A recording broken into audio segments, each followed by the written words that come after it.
Who is the Holy Spirit really? A person, an invisible force, a representative of God on earth, or God himself? This is one of the biggest questions inside the church today, and many people believe completely wrong things without even realizing it. In this video, we're going straight to the Bible to understand, without human opinion, without tradition, and without confusion, who the Holy Spirit truly is. And what you're about to discover can completely change the way you see God. Two Christians lied inside the church and died on the spot. It wasn't illness, it wasn't human judgment, and it wasn't coincidence. It was God exposing something that many people still don't understand today: who the Holy Spirit really is. This story takes place in Jerusalem, in the early days of the church, when the disciples were gathered together, living an intense faith, sharing everything, and growing rapidly. In that context, a man named Ananias approaches the apostles with an offering in his hands. He firmly declares that the amount represents the full price from the sale of a piece of land he owned. At that time, many Christians were voluntarily selling properties to help widows, orphans, and those in need. It was a genuine movement of generosity, not forced, but driven by love and commitment to the community. But what no one could see at that moment was what had happened earlier, inside Ananias's home. He and his wife Sapphira had carefully planned everything. They set aside the money, decided to keep part of it, and at the same time pretend they were giving it all. The problem wasn't keeping a portion, that was allowed. The problem was building a spiritual appearance based on a lie. When Ananias finishes speaking, Peter looks directly at him. It's not a normal look, it's a look of discernment. Then he asks a question that completely changes the situation. Ananias, why has Satan filled your heart to lie to the Holy Spirit? That question reveals something invisible to human eyes. Peter isn't just dealing with a lie, but with something much deeper. And Peter continues, making everything even clearer. You have not lied to men, but to God. This statement is crucial. It reveals that lying to the Holy Spirit is the same as lying to God himself. In that moment, the church receives one of the most direct declarations in the entire Bible about the nature of the Holy Spirit. He is not a force, not an energy. He is God, present there. Then something unexpected happens. Without discussion, without time to respond, without any warning, Ananias falls dead before everyone. Silence fills the room. There's no celebration, no confusion, just a deep sense of impact. God was not distant, watching from afar. He was there, present, active, responding to what was happening inside the church itself. A few hours later, unaware of everything, Sapphira walks into the same place. She arrives calmly, not imagining what had happened to her husband. Peter then addresses her, not with a direct accusation, but with a simple question. Tell me, is this the price you and your husband got for the land? It was a clear opportunity to correct the lie and tell the truth. But Sapphira answers by confirming the exact same false story. She sticks to the agreed version without hesitation. Then Peter responds firmly, "How could you agree to test the Spirit of the Lord?" The word test here reveals something serious. They were acting as if they could deceive God, as if he didn't see, as if there were no consequences. And in that moment, just like with Ananias, Sapphira also falls dead. The news spreads quickly throughout the entire community. But what remains is not just fear, it's awareness. Awareness that God is present, that the Holy Spirit is not symbolic, and that there is no room for a false spiritual appearance before him. From that moment on, something changes within the church. The gatherings are no longer just meetings, they now carry a real weight of holiness. People understand that God is not distant, nor limited to a religious concept.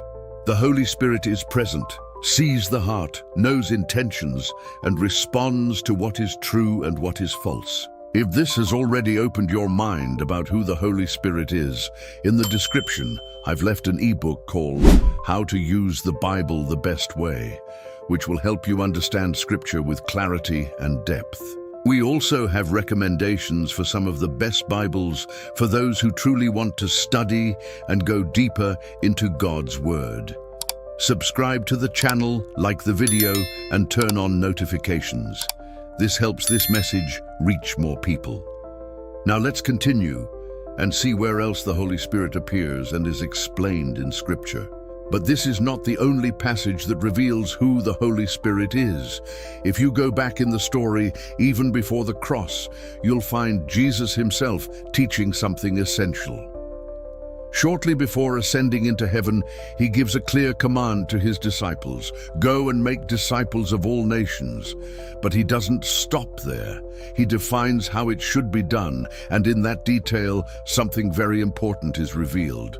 Jesus continues, baptizing them in the name of the Father and of the Son and of the Holy Spirit. Pay attention to this. He does not separate, diminish, or place the Spirit in an inferior position. He places the Holy Spirit on the same level as the Father and the Son. In biblical language, this is not just a formula, it is a declaration of divine identity and authority. In the Bible, in the name of doesn't just mean repeating words. It means recognizing authority, nature, and lordship.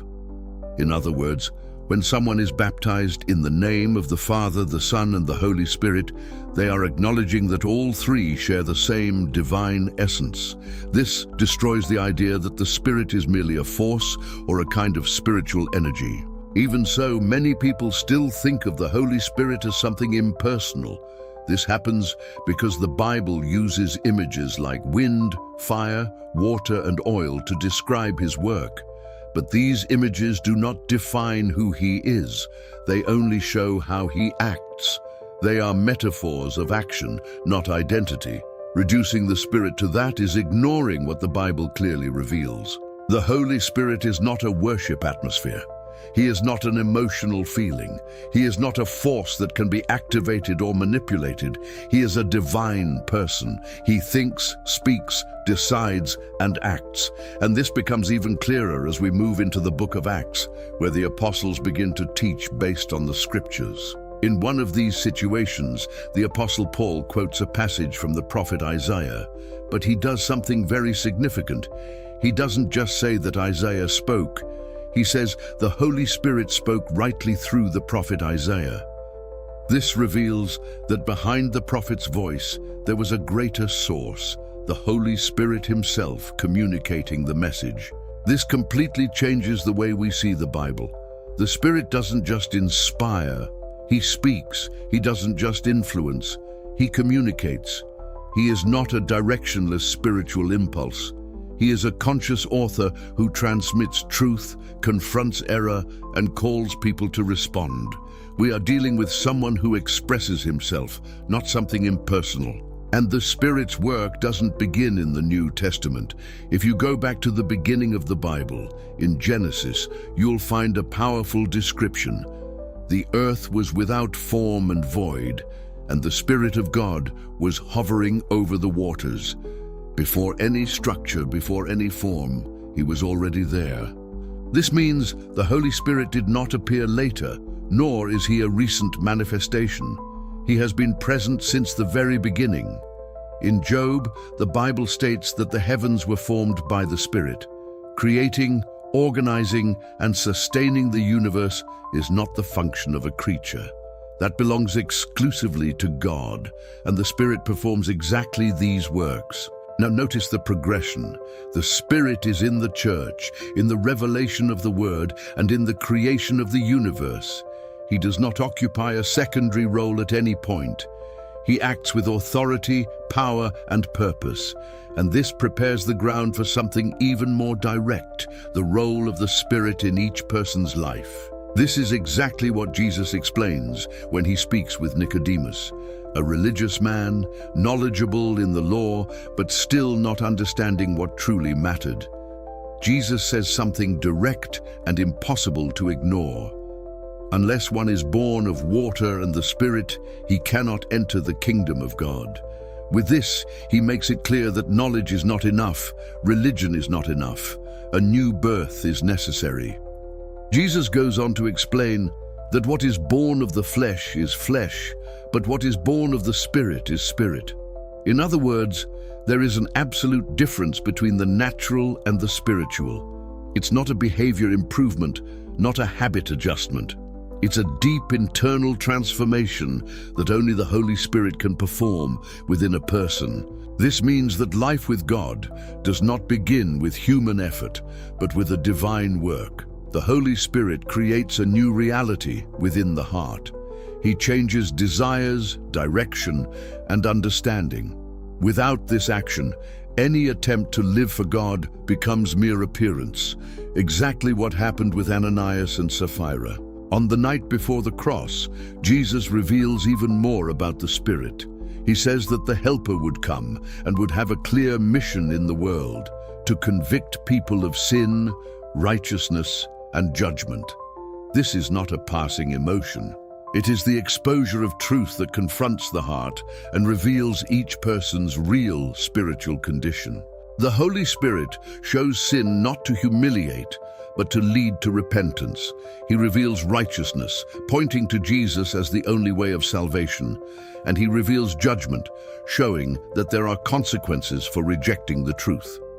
He doesn't just inform, he confronts and leads to a decision. In addition, Jesus says that the Spirit would guide the disciples into all truth. This means continuous direction, not just isolated moments. The Spirit teaches, reminds, leads, and clarifies. These are actions that only make sense when we understand that He is a person with will, intelligence, and purpose. The Apostle Paul reinforces this when he speaks about spiritual gifts. He says that it is the same Spirit who works all these things, and that He distributes them to each one as He wills. This is very important. The Spirit is not controlled by anyone, not manipulated by environment or emotion. He decides, He acts according to His own will. In Acts, this becomes even clearer. Paul and his companions try to go to certain places to preach, but they are prevented by the Holy Spirit. They try another route, and again, they are not allowed. This shows real direction, not a vague feeling. The Spirit guides practical decisions with authority. Jesus also shows that the Spirit has authority over the kingdom of darkness. When He casts out demons, He says He does it by the Spirit of God. Then He concludes, if this is happening, the kingdom of God has come. Where the Spirit acts, evil loses ground. He is not a neutral force. He is the manifestation of God's rule. If you want to go even deeper, check the description for our ebook, How to Use the Bible the Best Way. It will give you a solid foundation to study without confusion and build powerful devotionals. I also left some recommended Bibles to help you in your reading and understanding of Scripture. Subscribe to the channel, like the video, and turn on notifications. That way, we grow together and spread God's Word even further. The Bible also reveals that the Spirit has attributes that belong only to God. He is eternal. He has no beginning. He is present everywhere at the same time. David expresses this clearly when he asks, "Where can I go from your Spirit?" And the implied answer is simple. There is nowhere He is not. In addition, the Spirit knows everything, even the deep things of God. No created being has full access to what belongs to God. But the Spirit knows completely because He is not separate from God. He is God. This reveals absolute knowledge, something impossible for any creature. And there is something even more personal. The Spirit can be grieved. The Bible clearly says, "Do not grieve the Holy Spirit of God." This shows that we are dealing with someone who relates, not something impersonal. You don't grieve energy. You don't grieve a force. You grieve a person. After all this, there is no more confusion possible. The Holy Spirit is not a force, not an energy, and not a worship emotion. He is God, a divine person who speaks, thinks, decides, relates, and acts in history and in your life. He creates, reveals truth, convicts of sin, brings new birth, and guides every step of those who choose to walk with God. And now you know exactly who He is. And when the Spirit convicts someone of sin, He is not trying to destroy that person. He is revealing the truth to open the way for salvation. He shows the true condition of the heart, but also points to the solution found in Christ. The goal is never condemnation. It is transformation. Jesus died and rose again for this exact reason, to offer forgiveness and new life. And it is the Holy Spirit who leads each person into that reality. He calls, He confronts, He invites. But the response does not depend on Him. It depends on each individual. Now everything comes down to one practical question. It's no longer just about understanding who the Holy Spirit is. The question is, what will your response be? Will you keep ignoring it? Or will you respond sincerely before God? Be honest with yourself. Acknowledge your sins, abandon appearances, and trust in Jesus as Lord and Savior. Ask the Holy Spirit to generate a new life within you and begin to guide your decisions, your thoughts, and your walk. This is not theory. It is real transformation. If you've decided to take that step, comment below, "I accept Jesus as my Lord and Savior." Leave a like, subscribe to the channel, and keep watching, because there's another video already appearing on your screen right now. Stay on this journey with us. May God bless you and keep you.